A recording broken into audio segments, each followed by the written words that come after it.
you mentioned earlier about Terry in the first round draft pick. Just wondering, from your perspective, the cap space potentially with Kyle Lowry in the draft pick, how does that help the franchise moving forward, do you think, beyond the season? When you say the cap space, you mean cap space this summer? I assume that's what you mean, right? Correct, correct. Yeah. Terry had a couple years remaining on his contract, and Kyle Lowry is an expiring contract, so that money will be freed up. It's always good to be flexible, financially. It will help us this summer, and of course, it'll help us in the next couple of weeks to plan for this summer and beyond, just to know what our numbers are going to look like. And the pick itself, has incredible potential for upside. Um, so, we don't know who that player may be, several years out down the road, but an asset that valuable can also become, something that you can put into a trade and make a deal. So, yes, the financial part of it, was a part of it, but getting, the pick was probably the most important part. And then also, do you expect to be active still the next 2 weeks here to figure out if you can move any more players for potential assets or to bring players back? Yeah, we will be. This is early, right? I mean, I'm sure everybody or most people on this call, weren't expecting something this far out from the trade deadline. So this is a little early. And one of the benefits of having done something early is that you've got more information now, and we can look at opportunities knowing what we've just done, right? So yeah, the trade deadline is still a week or so away, and we will continue to be active. Skylar? Hey, Mitch. Obviously, with Kyle's age and being on a team that has won 10 games at this point, has he expressed any interest or told you guys that he would want to buy out or see if you guys would want to find another trade for him? Or is that something that's off the table? Well, I spoke to Kyle this morning, and I know him a little bit. So, we chatted, and most of it was pleasantries, right? We went through the teams, that he had been on. And I think, this might be his fifth, NBA team. So it's nothing new to him. He's been around the block. Beyond that was not discussed, what may be down the road or what may come down the road. We just did the deal, a couple of hours ago. So we'll be in touch with his representative and we'll go from there. And then also to obviously, when you make a move like this, it sends kind of a signal to a lot of fans that a rebuild may be coming. Do you see it more as a rebuild or as a kind of a retool situation? Well, it's definitely not a rebuild. Okay. We think we've got, a foundation of players in place. Of course, I'm not going to mention all the players, but I'll mention our two highest picks, right? It just makes sense. LaMelo Ball and Brandon Miller. So, but there are other players that we've pegged as players that would be very difficult to trade. And like I said, I don't want to mention all the names, but we do feel that, and then we've got some veteran players, right, still under contract, that are still, I wouldn't, we drafted them 4 years ago, but they're not even 25 yet, right? So we do have, I think, a good group, for various reasons, most of all, right, the injury scenario this year, we weren't able to, really see what kind of team we had or reach whatever potential we thought we had. And we had hoped that we would contend for one of those lower level playoff spots, right? That was our hope. Never got a chance to put together a run. And that's not to say that, we still don't intend on trying to win games, because we do. I wouldn't call it a rebuild, okay? A rebuild is, in my opinion, something where you start from scratch and, you convert everything you have into draft capital, and you create, gobs of cap room, and you start taking in, contracts to get picks, and, it could drag out, years. That's not the case. I think it's more of a case of, recognizing where we are this year, right? And I worked for an owner once, who said that, as the year goes by, it's not like a player ages 1 year, right? So you get 1 year older. Really, the team ages, 12 years, a year for each player. And the point I'm trying to make is, going forward, just looking at our timeline, we had to be realistic. We had to be realistic as to, the kind of year that Terry was having. And it's hard, it's hard to make a deal like this, when a guy has played as hard as he has on the court. Rarely does he miss a game. The kid, every time he goes in for a layup, he gets thrown to the ground, and he does a side flip or whatever and gets up and runs back down the court. It's hard to, say goodbye to a player like that. But these are hard decisions you make in professional sports. And I know it's a long-winded answer, but I think I covered a lot of bases. Thank you. Appreciate it. Scott Fowler.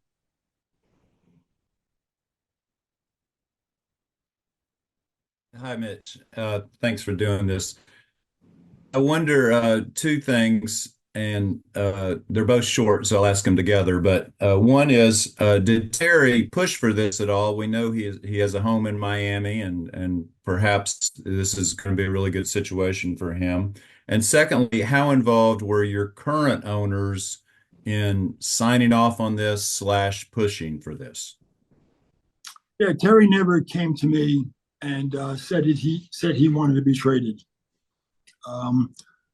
Truth be told, I think every veteran, as they approach 30, doesn't want to go through a season where, you're not going to have an impact in the playoffs. And I think if you asked him, he would show great remorse in leaving Charlotte, and be very nostalgic. At least he was this morning. But I think he'd also say, hey, listen, I'm getting to be 30 years old, and this is a chance for me to do something in the playoffs. Okay, so I think that's the way to answer that question. And the second part of your question is, of course. Yes, right. Yeah, no, of course. The new owners, Rick and Gabe, were involved. I can't do a deal like this, whether it's with, the previous owner or with these owners. They get to sign off on everything. So they were involved. And, as you might imagine, right, this is their first deal. So, a lot of energy and a lot of discussion. But yes, they were involved. At the end of the day, I get tasked with making these decisions, and they did approve it. Thank you. Will.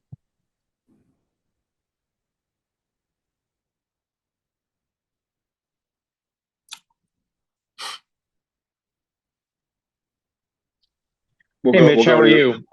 Thanks, Will. Yeah, good.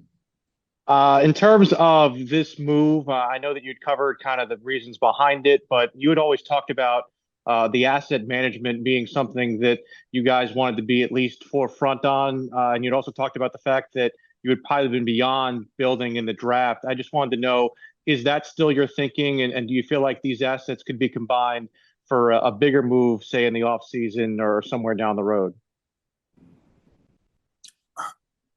I think the answer is yes, they can be combined. There'll have to be some, assessments of this team when the season ends, and to really see where we are and how good we can be and how quickly we'll get there. As to, using an asset like that and putting it in a deal and getting a veteran player, or holding on to it and drafting a player. Right now we don't know.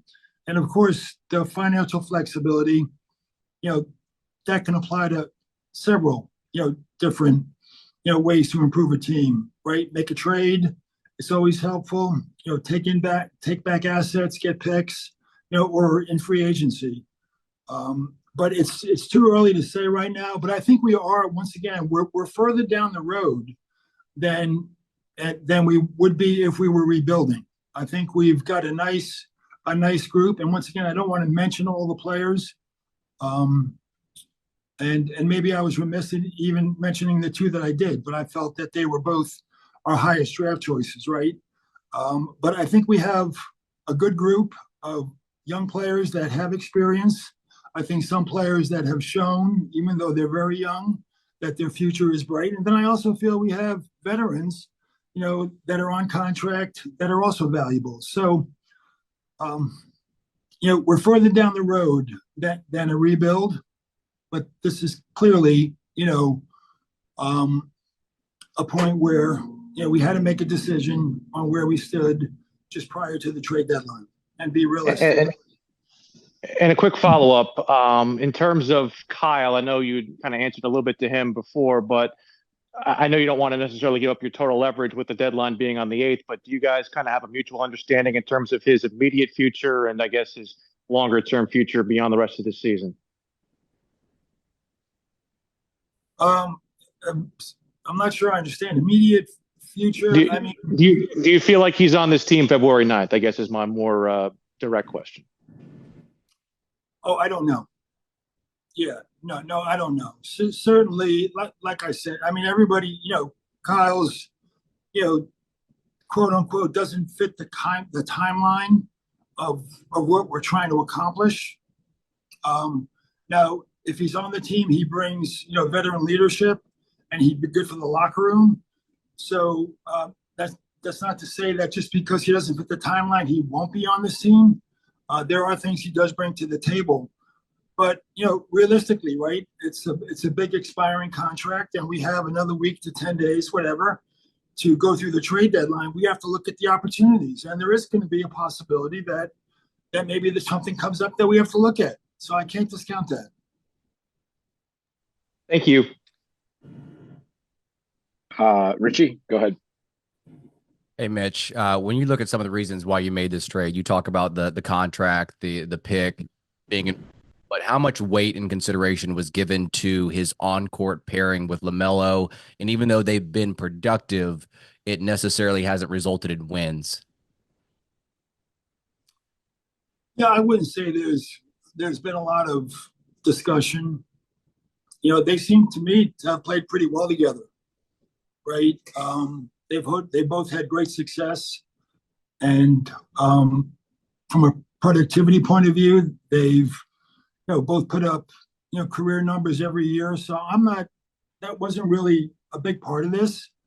And sometimes even if it were, there's not much you can do about it, right? But that was not a focus, no. James Plowright. Hey, Mitch, this deal obviously creates some cap flexibility in the summer. There would also be opportunities maybe also to take on salaries for draft picks, which would maybe eat into that sum of flexibility in the summer. Is that something that you think could happen, or is that cap flexibility you've created a real priority for the franchise? Yeah, that can absolutely happen. Thank you. Hunter? Mitch, the new CBA changed the buyout rules. Teams in the second apron cannot sign players on the buyout market. How has that changed your approach to the buyout market this season? Yeah, I don't want to get technical. They can, but not if they're making more than the league average when they're waived, right? So that's a little technical, but your point is well taken. That not everybody that gets waived will be eligible for a buyout or go to a team. Everybody can get a buyout, but the number of teams that would be limited would be limited that player can go to. If you're, as you mentioned, once again, with the first and second apron, right? So Not so much a consideration for us. I think, representatives that have players that they're veterans, they're waived, and they make more than the league average. I think it may limit their options, but overall, it's going to be good for the buyout market. So I don't think there'll be a lot of pressure or as much pressure as years past on teams to agree to buyouts, right? Because the options are going to be limited that these players can go to. So that's way above my pay grade. What they do in New York, they give us the rules and we deal with it. But it's a good point. Thank Steve Reed. Mitch, thanks for doing this, of course. I know you talked about the rebuild. You don't like to call it that at all. Would it make sense though to consider moving some of the veteran players, Gordon, Miles, that are about to become free agents? And how many guys would you consider that are just untradeable on your roster at this point? Well, when your record's like our record, nobody is untradeable. Okay, that's a blanket statement, not meant to indicate anything about any one of our players. Clearly, we've talked about players that I can't see a scenario that we would move. And beyond the players I mentioned, I think there are another 3 or 4 players, maybe even more than that we like, right? So I can't discount, the fact that, we're a team that's trying to build that can sustain something going forward and that we won't look for opportunity. And, we will do that. And we value our players, every player a little different than the player next to them. And that's something that we can keep internal, and we'll look for opportunities. And if there's something out there, we'll look to do it. It's as simple as that. Scott Fowler. Thank you. Mitch, again, sorry for these suitcase questions, but a double question here. And one is, I know you don't want to call it a rebuild. So I wonder if you had one word that you might call it instead, if there was a word that comes to mind. And secondly, I wonder, you had some good memories there of Rozier and just his sheer toughness, which I think all of us would agree on how tough he is. And I wonder if you had one particular memory of Terry in a game or whatever in these 4.5 years where you were like, oh my gosh, that's amazing, a fond memory like. Yeah. Well, I think, I don't have anything in front of me, right? I think there was a game in Cleveland, several years ago. It was where he's from, and he just had a ridiculous game. It might be even 3 years ago. I don't remember. In terms of the one word, I don't have one word. Okay. Like I said, a rebuild is when you start with a bunch of veterans and a team that's not going anywhere, and you just decide to scrap it all and start from scratch. Okay. Clearly, we're down the road from that.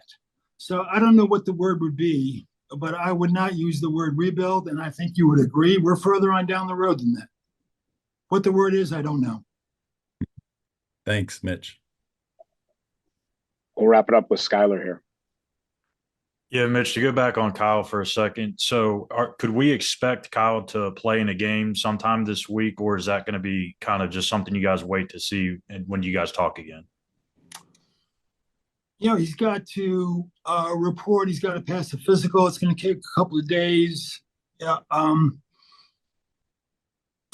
can't say that that's something that we would, look to accomplish right away. It may be that we wait to see what happens out of respect, right? To him and what he's accomplished in this league. Maybe we wait to see and have the trade deadline pass, and, rather than have him relocate and, start something that may or may not take place, right? So I think that's probably what we'll do, but don't know for sure. But that seems to make the most sense.